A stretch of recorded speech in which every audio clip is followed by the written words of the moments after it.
Здравствуйте, меня зовут Анна Строда. Я приехала из Латвии для того, чтобы учиться в Саратовском государственном медицинском университете. В своем сочинении я писала о песнях русского народа, а сегодня хочу рассказать о песнях своей страны. Отличительной чертой стран Балтии являются национальные песни – дайны. Дайны – это короткие, зачастую четырехстрочные песни, передававшиеся из поколения в поколение, не записываясь. Исполнялись дайны как по особому случаю, так и в повседневной жизни, под национальный инструмент – коклы. Почувствовать песню может только тот человек, который чувствует душу народа, его традиции, культуру.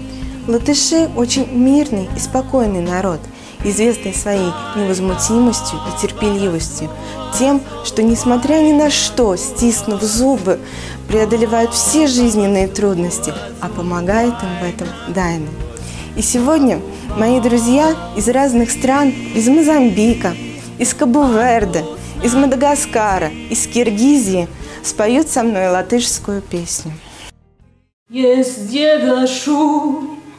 Par tevi dzeme, par tavam drūvām vecāļi domā. Līdz paguršu zem smagās dzīves nastas, tad dusēšu tavā atmatā.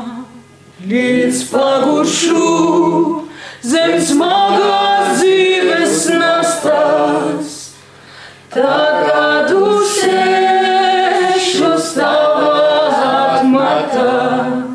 Спасибо, ребята! Настоящий латышский язык. Прям почувствовала себя как дома. И у меня есть еще один сюрприз для вас. Это национальный латышский пирог, испеченный по бабушкиному старинному рецепту, называется спрогайны.